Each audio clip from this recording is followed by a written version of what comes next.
Among the folk tales of India, there is a story that Aristotle, one of the great Greek philosophers and men of wisdom like Socrates, had instructed Alexander the Great to bring back with him from India, a country that was well known for its spiritual masters, a copy of the Srimad Bhagavad Gita as the guru-like embodiment of the spiritual knowledge of these accomplished sages.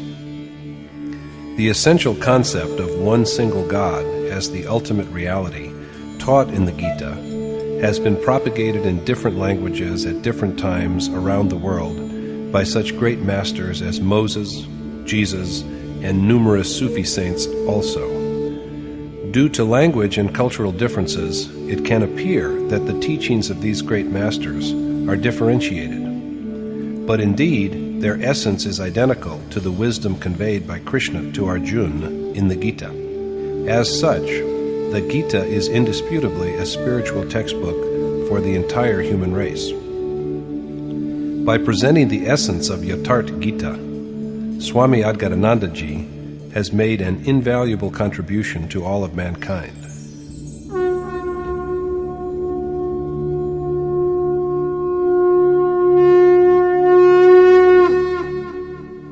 Om Shri Paramatmane Namaha. Yatharth Gita, Srimad Bhagavad Gita.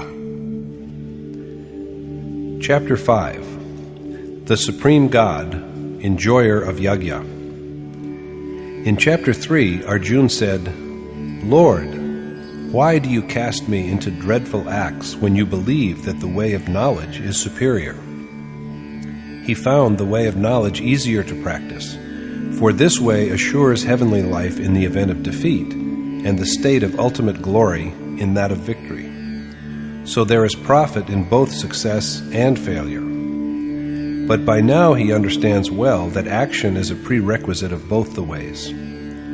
Yogeshwar Krishna has also urged him to rid himself of doubts and take refuge in a seer, because the seer is the only source of the awareness he seeks. However, before he chooses one of the two ways, Arjuna makes a humble submission.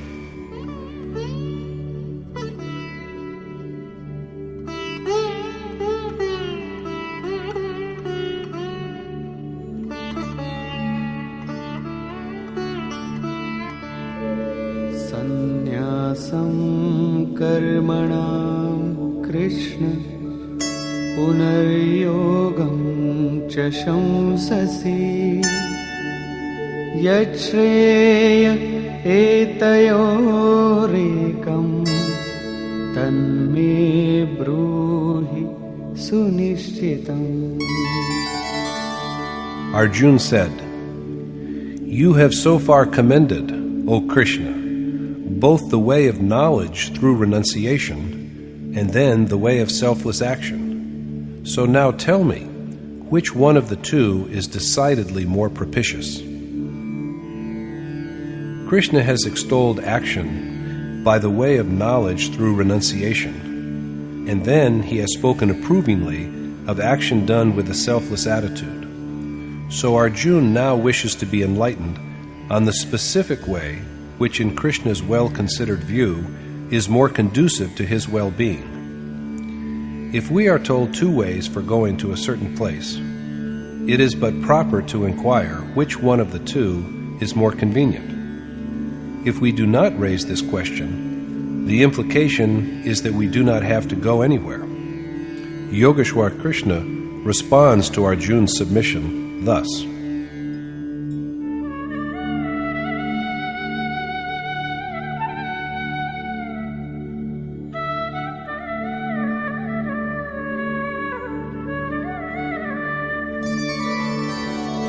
Sannyasa karma-yogascha nishreyasa-karavubhau tayostu karma-sanyasat karma-yogo vishishyate.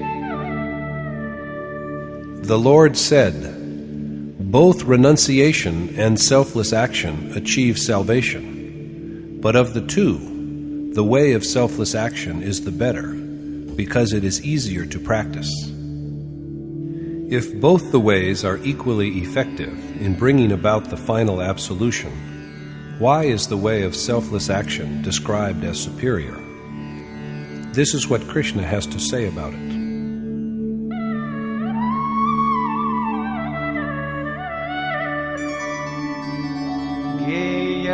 Sanitya sannyasi yo na dveshti na kankshati nirdvandvo hi mahabaho sukham bandhat pramujyate.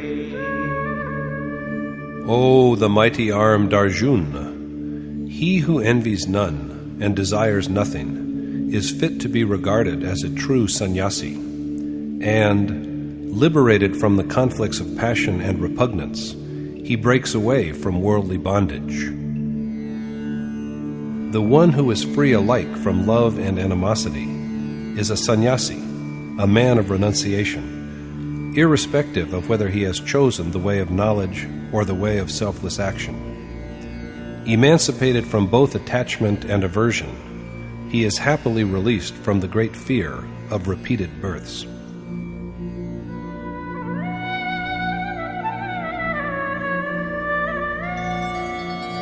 Sankhya Yoga prithag bala pravadanti na pandita ekamapyasthita samyak ubhayor vindate phalam.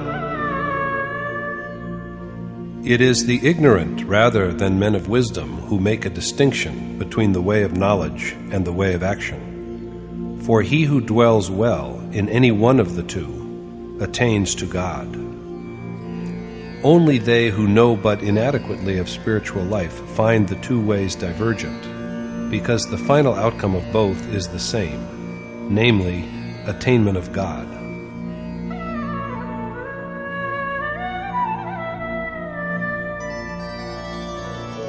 Yat sankhya prapyate sthanam tat yogairapi gamyate ekam sankhyan cha yogam cha yah pashyati sa pashyati.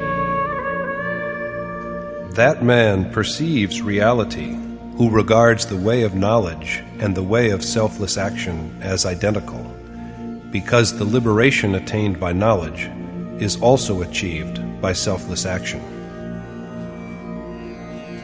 The goal which is reached by the worshipper of knowledge and discrimination is also achieved by the doer of selfless action.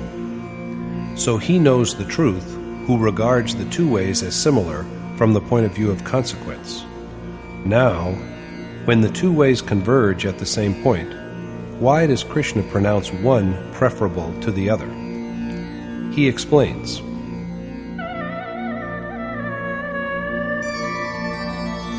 Sannyasastu mahabaho dukkhamaptumayo gataha yoga yukto munir brahma na chirenadhigacchati.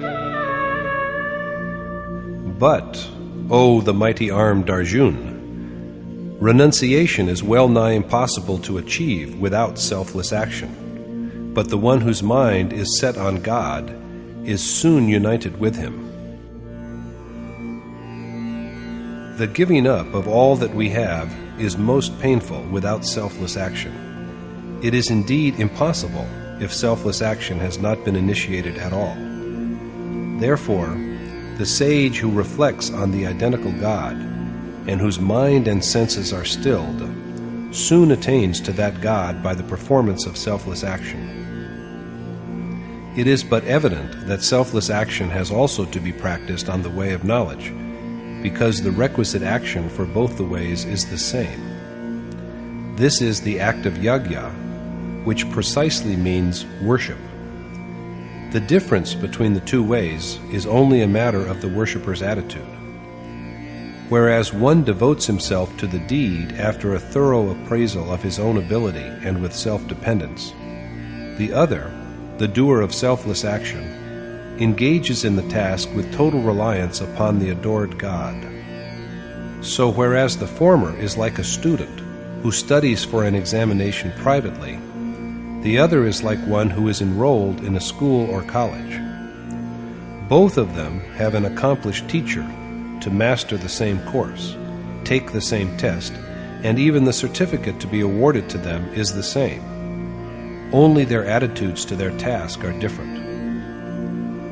Some time back, saying that passion and anger are formidable enemies, Krishna urged Arjuna to kill them.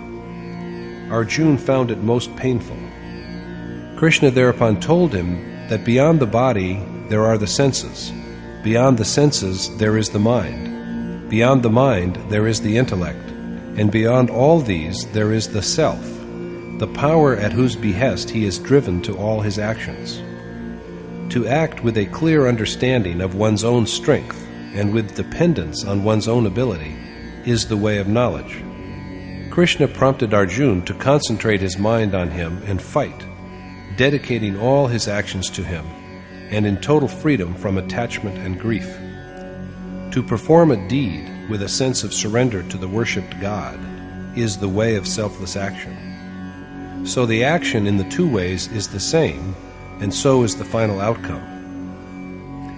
Stressing the same, Krishna now says that the achievement of renunciation, of the ultimate cessation of good as well as evil actions, is impossible without selfless action. There is no way by which we may sit idly just telling ourselves, "I am God, pure and wise. For me there is no action and no bondage. Even if I may appear as participating in evil, it is really only my senses functioning according to their nature." There is no such hypocrisy in Krishna's words. Even he, the Yogeshwar, cannot, without the required action, bestow the ultimate state upon a beloved friend like Arjuna. If he were able to do this, there would be no need for the Gita. Action has to be accomplished. The stage of renunciation can be achieved only through action, and the one who does it soon realizes God. Krishna now speaks about the characteristic marks of the man who is blessed with selfless action.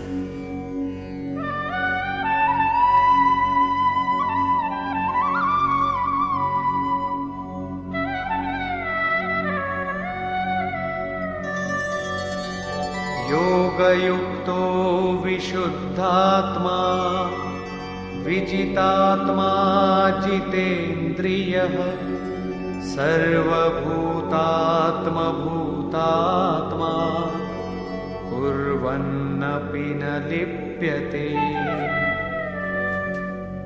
The doer, who is in perfect control of his body through a conquest of his senses, pure at heart, and single-mindedly devoted to the God of all beings, is untainted by action, even though he is engaged in it.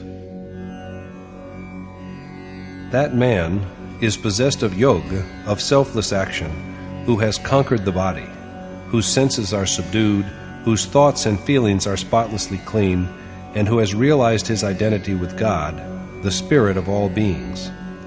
He remains unblemished even though he is involved in action, because his deeds are aimed at garnering seeds of the highest good for those who lag behind. He is untainted because he dwells in the essence that is God, the fountainhead of the vitality of all beings. There is nothing for him hereafter for which he should quest. At the same time, there can be no attachment to what he has left behind, because they have all paled into insignificance. So he is not engulfed by his deeds.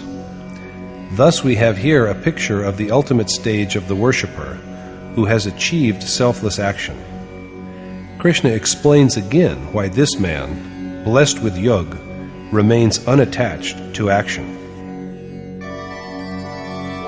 Naiva kinchit karomiti yukto manyeta tattvavid Pashyan shrinvan sprishan jigran ashnan gachan swapan shvasan pralapan visrijan grinhan unmishan nimishan napi indriyani indriyartheshu vartanta iti dharayan.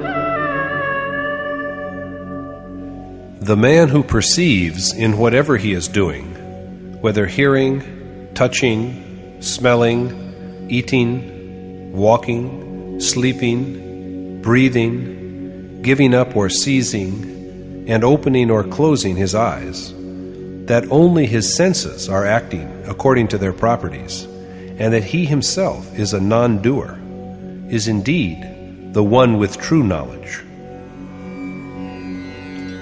It is a belief, or rather experience, of the man to whom God is visibly present that he does absolutely nothing. Rather than being a mere fancy, it is a firm conviction he has arrived at through the performance of action. After having known this, he cannot but believe that whatever he appears to be doing is really the operation of his senses according to their natural properties. And when there is nothing higher than God whom he has apprehended, what greater joy can he aspire to have by touching any other object or being? Had there been something better beyond, there must have been attachment. But after the attainment of God, there is no further goal to strive for, and neither is there anything left behind for him to renounce. So the man endowed with attainment is unimmersed in action. This thought is now illustrated by an example.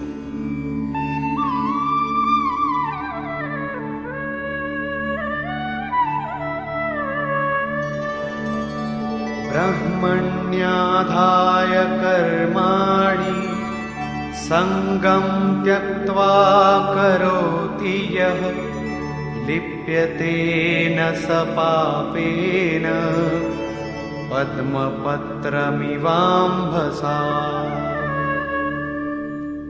man who acts, dedicating all his actions to God and abandoning all attachment, is untouched by sin as a lotus leaf is untouched by water. The lotus grows in mud, but its leaf floats above the water. Ripples pass over it night and day. But if you look at the leaf, it is always dry. Not a drop of water clings to it. So the lotus growing in mud and water is yet unsullied by them. Just so, the man, all of whose actions are merged into God, this dissolution occurs only with perception and not before, and who acts with total detachment because there is nothing beyond to be desired, he is unaffected by action. And yet he is busy with the performance of action for the guidance and good of the ones who are behind him. This is the point that is stressed in the following verse.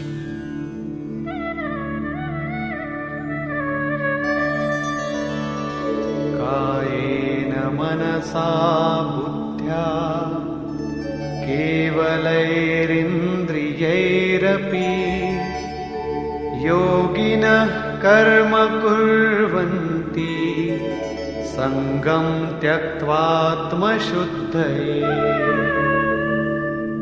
Sages give up the attachment of their senses, mind, intellect, and body, and act for inner purification. A sage abandons all desires of his senses, mind, intellect, and body, and practices selfless action for inner sanctity. Does that mean that the self is tainted with impurities even after he has merged into God? It cannot be so, because after this dissolution, the self becomes one with all beings. He sees his own extension in all beings. So he acts, not for himself, but for the purification and guidance of all other beings. He acts with his mind, intellect, and physical organs, but his self is in a state of actionlessness and constant peace. He appears to be active outwardly, but inside him there is only endless tranquility. The rope cannot bind any longer because it is burnt out, and what remains is only the impression of its twist.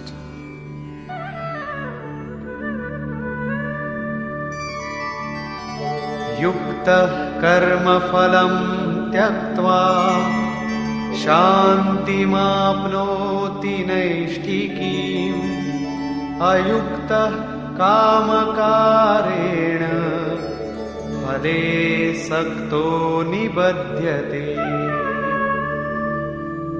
The sage who sacrifices the fruits of his action to God attains to his state of sublime repose.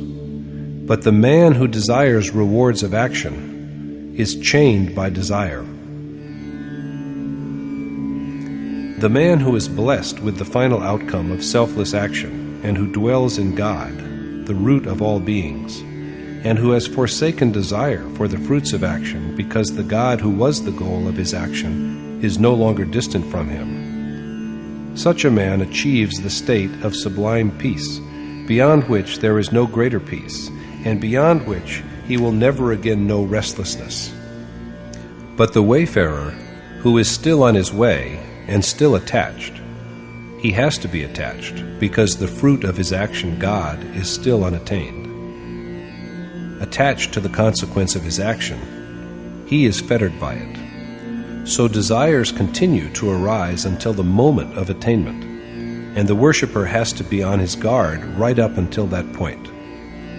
My most revered teacher, Maharaji, used to say, "Mark me, Maya prevails if we are even in the least removed from God, and He is removed from us. Even if the attainment is to be tomorrow, today the worshipper is at best only an ignorant man. So the questing worshipper ought not to be careless." Let us see now what is further said about this.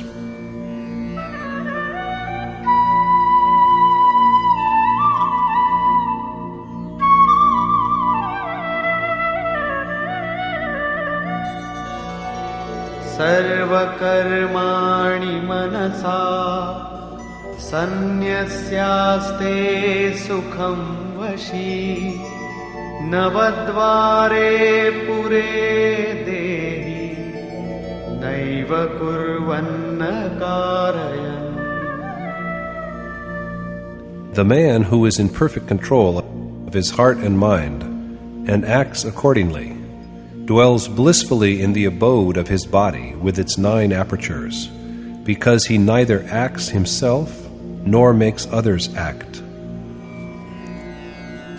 The man who is in perfect control of himself and dwells beyond his body, mind, intellect, and material nature, in his own self, this man of restraint undoubtedly neither acts nor is a cause of action.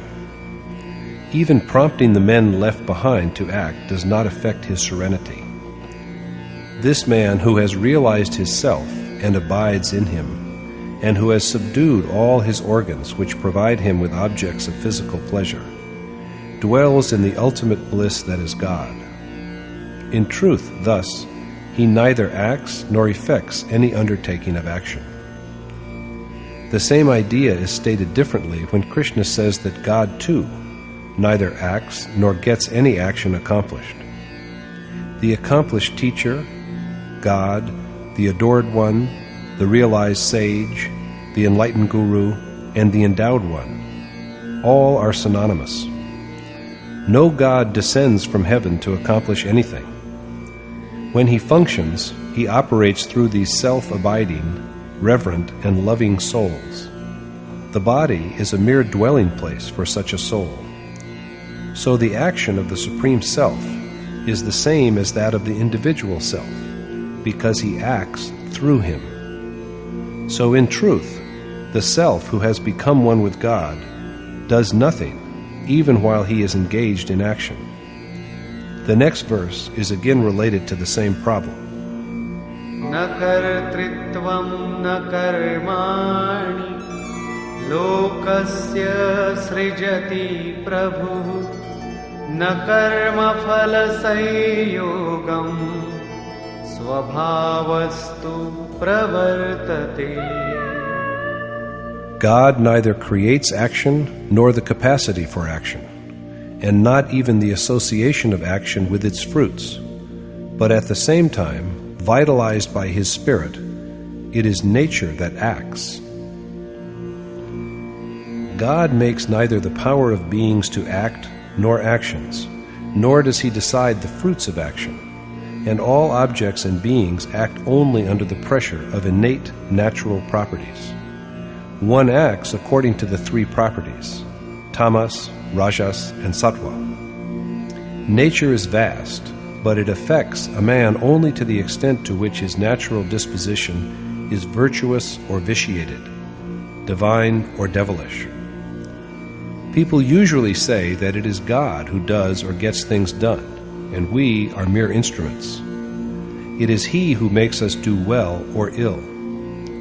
But Krishna maintains that God neither acts nor prompts action, and that He also does not produce favorable or unfavorable circumstances. Men act by themselves according to the compulsions of their inborn nature. They are impelled to act by the inevitability of their inherent traits. It is not God who acts. Then why do people say that everything is done by God? Krishna dwells upon the problem.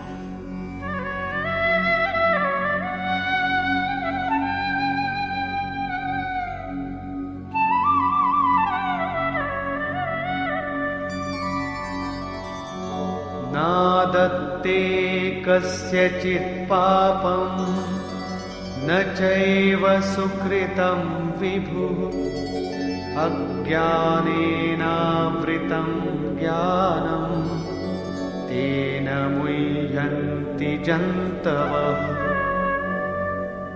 The all-pervading God, the Glorious One, accepts neither men's sinful acts nor attachment, because their knowledge is enveloped by ignorance, Maya. The one who has been named God is now described as the Glorious One, because he is embellished with sublime glory. That God, all-powerful and radiant, accepts neither our sins nor our righteous actions. But people yet say that he does everything, because their knowledge is clouded with ignorance. As yet the men who speak so are only mortal beings enclosed within bodies. Subject to delusion, they can say anything. So Krishna now elucidates the function of knowledge. Jnanena tu tadajnanam yesham nashitamatmanah tesham adityavajnanam prakashayati tatparam. But the knowledge of one whose ignorance has been dispelled by self-perception shines like the sun and renders God brilliantly visible. The mind, whose darkness has been pierced through by knowledge of the self, and which has thus acquired true wisdom, is lit up as if with the light of the sun, and God is clearly manifested to it. This does not by any means imply that God is some kind of darkness, for He is truly the source of all light. He is the fountain of all light, but His light, it appears, is not for us, because it is not seen by us. When darkness is swept away by perception of the self, like the sun, the resulting knowledge absorbs His brightness within itself. After this, there is no longer any darkness. Here is what Krishna has to say about the nature of this knowledge.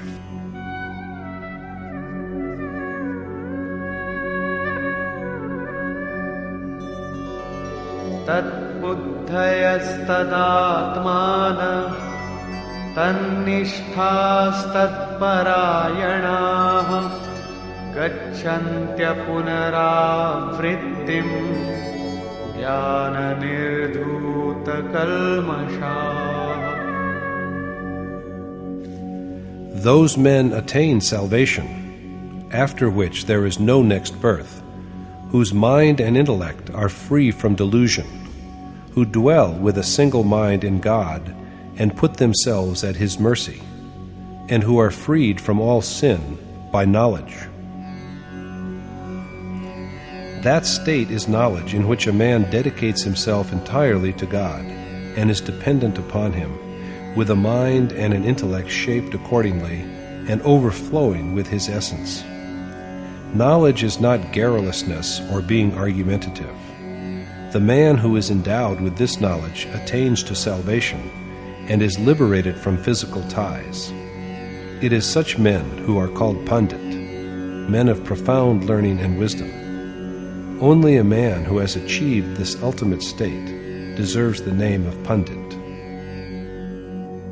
Vidya Vinaya Sampanni Brahmane Gavihastini Shuni Chaiva Shvapake Cha Pandita Samadarshina.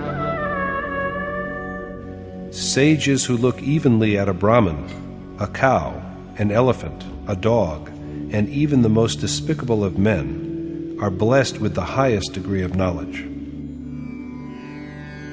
They are realized sages whose sins have been destroyed by knowledge and who have achieved the state in which there is no further birth.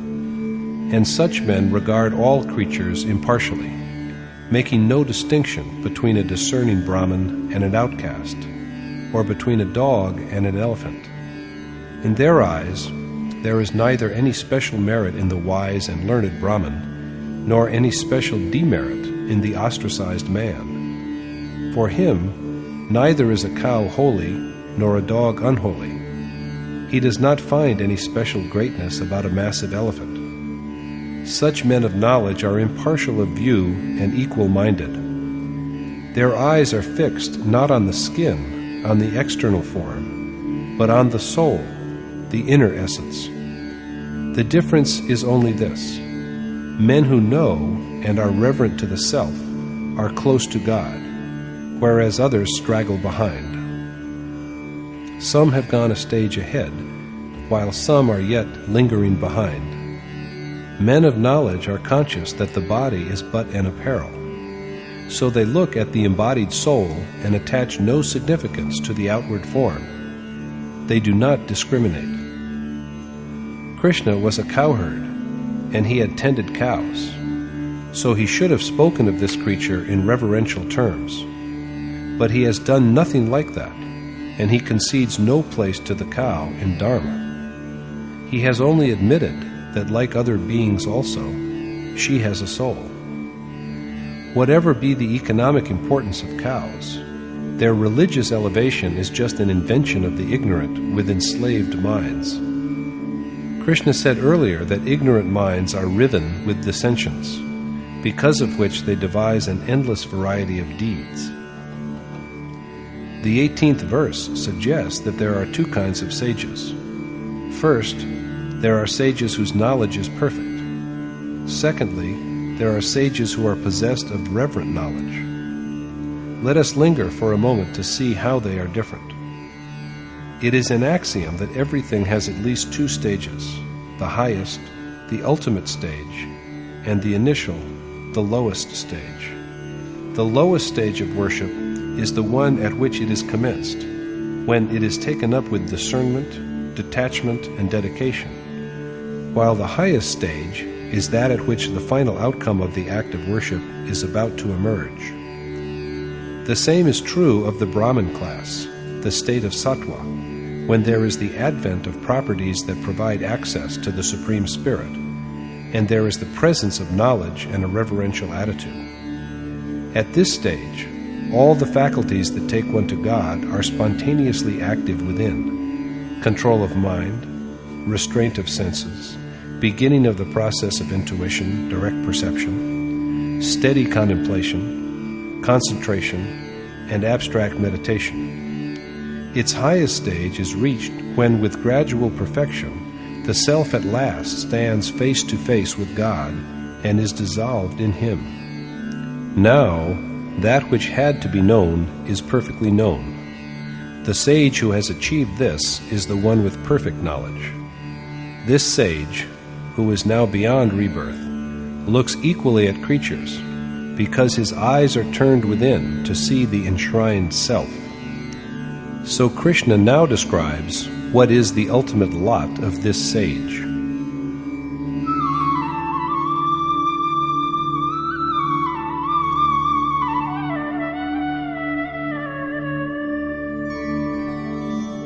इहैव तैर्जितः सर्गो येषां साम्ये स्थितं मनः निर्दोषं हि समं ब्रह्म तस्मात् ब्रह्मणि ते स्थिताः.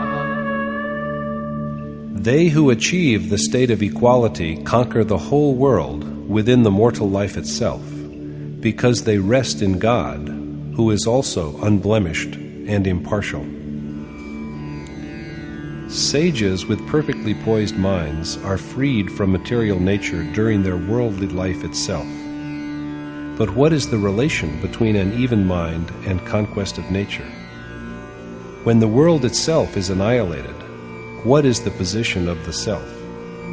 In Krishna's view, since God is immaculate and impartial, the minds of sages who have known him are also freed from all blemishes and inequalities. The sage becomes one with God. This is the ultimate birthless state, and it is acquired when the ability to overcome the enemy, the world of appearances, is fully developed. This ability is there when the mind is controlled and when one has achieved the state of equality, for the world of appearances is but an extension of the mind. Krishna then speaks of the distinctive marks of the sage who has known God and merged into him.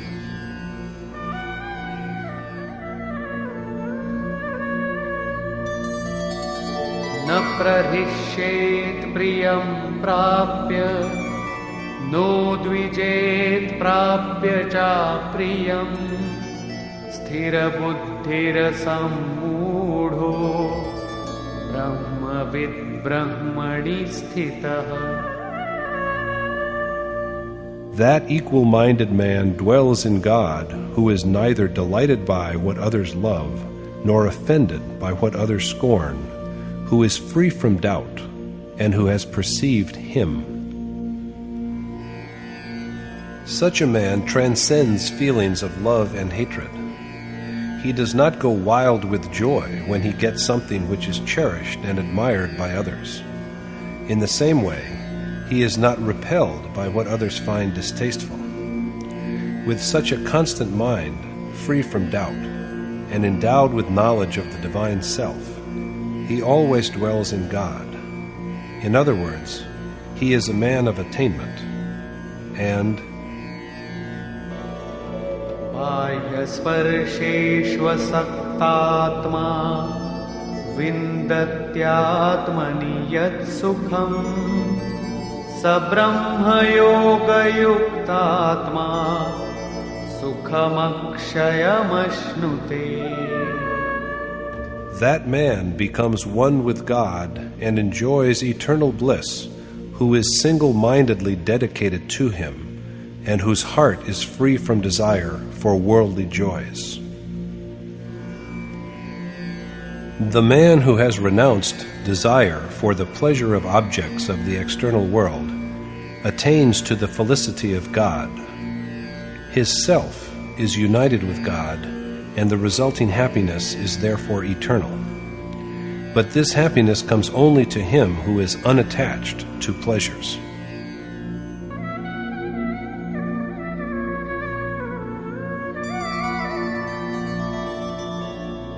ये हि संस्पर्शजा भोगा दुःखयोनय एव ते आद्यन्तवन्तः कौन्तेय न तेषु रमते बुधः.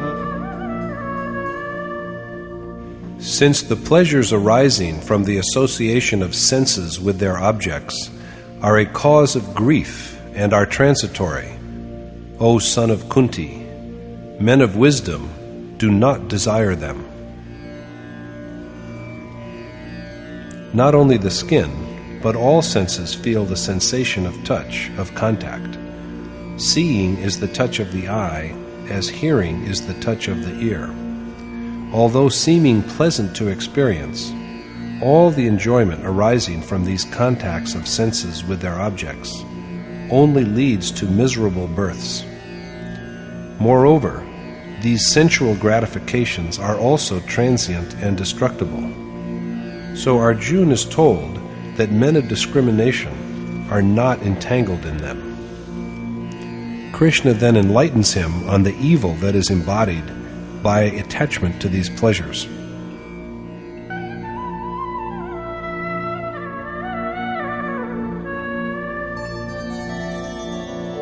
Shaknoti haivaya sodhum praksharira vimokshana kamakrodhodbhavam vegam sayukta sasukhi naraha.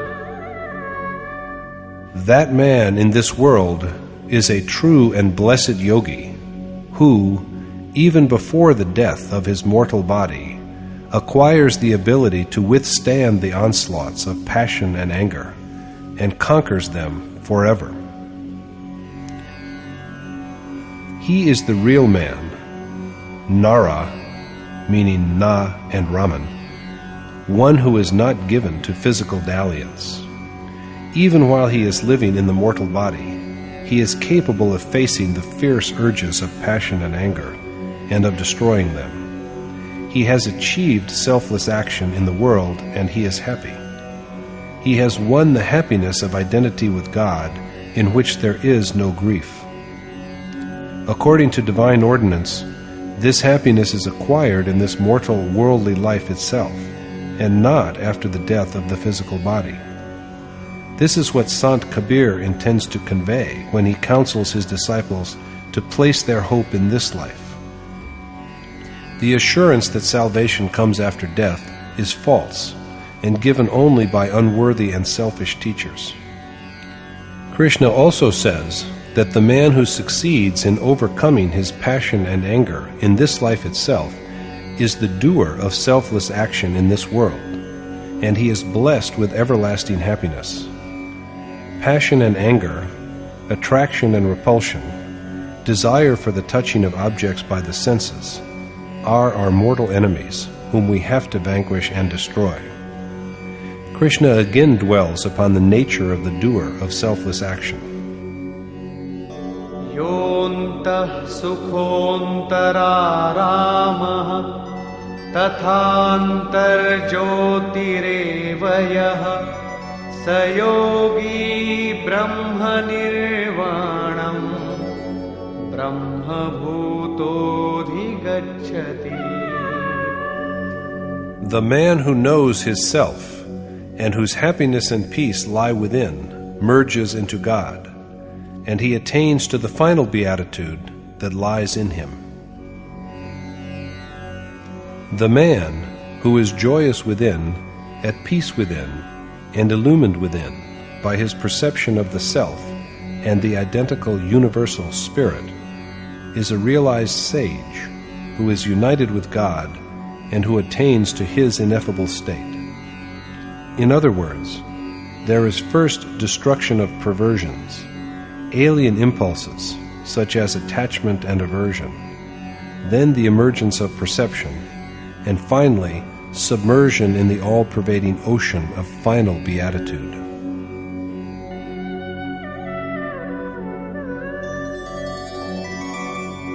Labhante brahma nirvanam rishayah kshina kalmashah chinnadvaidhayatatmanah sarvabhutahite ratah. They attain to the eternal peace of God, whose sins have been destroyed by perception, and whose doubts are resolved, and who are single-mindedly concerned with the good of all beings. He is a man of attainment whose sins have been dispelled by his vision of God, whose doubts have been done away with, and who is wholeheartedly devoted to the service of all mankind. Only a man of this elevated state can help others, For how can he who has fallen in a ditch himself help others to get out? So compassion appears as a natural attribute of sages, and they, with their spiritual perception and conquest of the senses, realize the peace that comes with the final dissolution in God.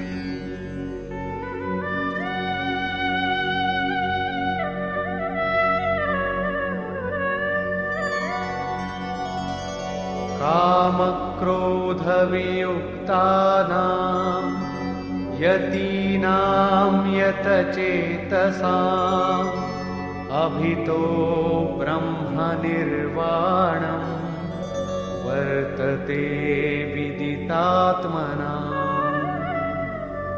Men who are free from passion and wrath, who have conquered their mind, and who have had a direct perception of God, see the all-tranquil, Supreme Self wherever they look. Krishna thus repeatedly stresses the distinctive features of the character and life of doers of selfless action in order to motivate and encourage Arjuna and, through him, all his other disciples. The question is now almost resolved. To conclude his argument, however, Krishna reverts to the necessity of contemplating the incoming and outgoing breath for the realization of this sage's state.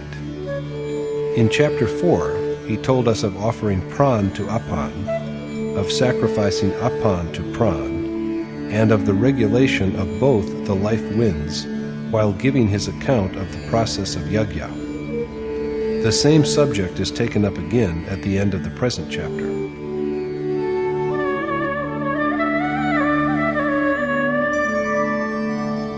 स्पर्शान् कृत्वा बहिर्बाह्यान् चक्षुश्चैवान्तरे भ्रुवोः प्राणापानौ समौ कृत्वा नासाभ्यन्तरचारिणौ यतेन्द्रियमनोबुद्धिः मुनिर्मोक्षपरायणः विगतेच्छाभयक्रोधो यः सदा मुक्त एव सः. That sage is liberated forever, who shuts out of his mind all objects of sensual pleasure, keeps his eyes centered between the two brows, regulates his pran and apan, conquers his senses, mind and intellect, and whose mind is fixed on salvation. Krishna reminds Arjuna of the vital need of excluding from the mind all thoughts of external objects, as well as of keeping the eyes fixed steadily between the two brows. Keeping the eyes between the two brows does not simply mean concentrating them at something. It is rather that while the worshipper is sitting erect, his eyes should be pointed ahead in a straight line from the midpoint between the brows. They should not wander about restlessly and look right and left. Keeping the eyes aligned with the ridge of the nose, we must be careful that we do not start watching the nose, and balancing pran against apan, and keeping the eyes steadily fixed all the while, we should direct the vision of mind, the soul, to the breath and let him watch it. When does the breath go in? How long is it held? If it is held in for only half a second, we should not try to prolong it by force. And how long does it stay out? It is hardly necessary to say that the name in the breath will ring audibly. Thus, when the vision of mind learns to concentrate steadily on the inhaled and exhaled breath, breathing will gradually become constant, firm, and balanced. There will be then neither generation of inner desires nor assaults on the mind and heart by desires from external sources. Thoughts of external pleasure have already been shut out. Now there will not even arise inner desires. Contemplation then stands steady and straight, like a stream of oil. A stream of oil does not descend like water drop by drop. It comes down in a constant, unbroken line. Similar to this is the motion of the breath of a sage of attainment. So the man who has balanced his pran and apan, conquered his senses, mind and intellect, freed himself from desire and fear and anger, perfected contemplative discipline, and taken refuge in salvation, is ever liberated. Krishna finally discourses upon where this sage goes after liberation and what he achieves.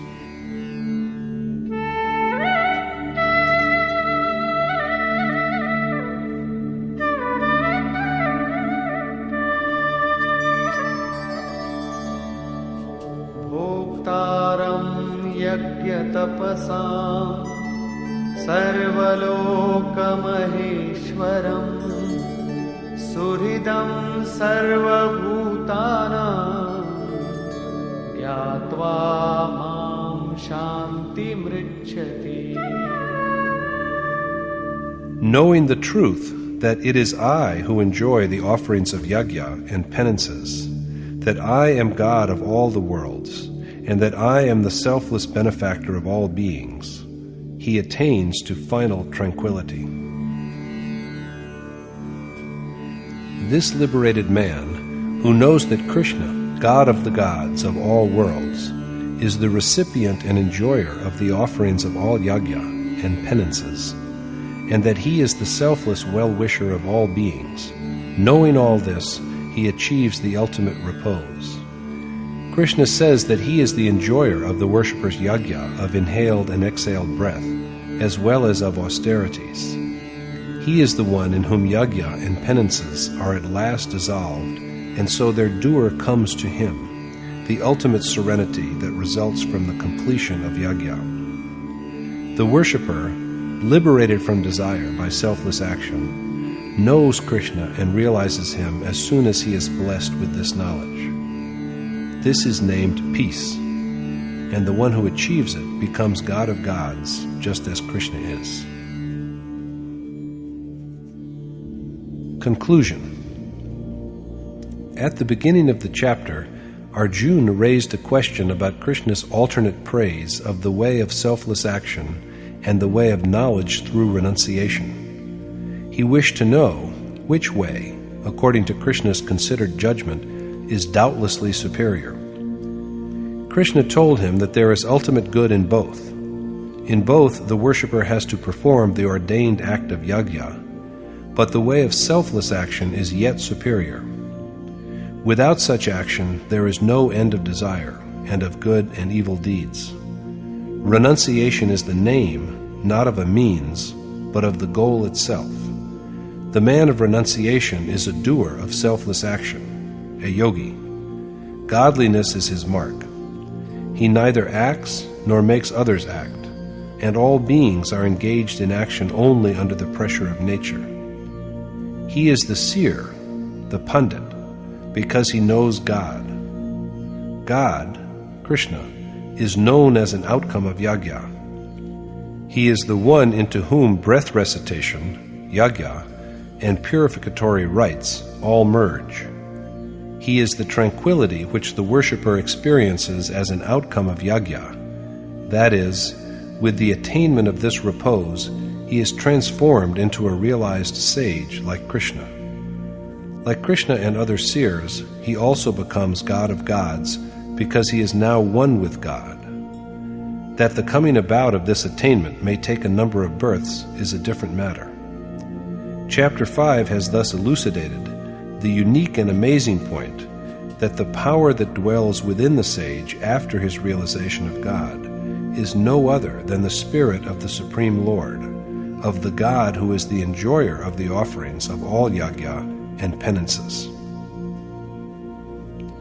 Thus concludes the 5th chapter in the Upanishads of the Srimad Bhagavad Gita on the knowledge of the Supreme Spirit, the science of yoga, and the dialogue between Krishna and Arjuna, entitled Yajna Bhukta Mahapurushasht Maheshwara, or the Supreme God, enjoyer of yajna. Thus concludes Swami Adgaranand's exposition of the 5th chapter of the Srimad Bhagavad Gita in Yatharth Gita. Hari Om Tat Sat.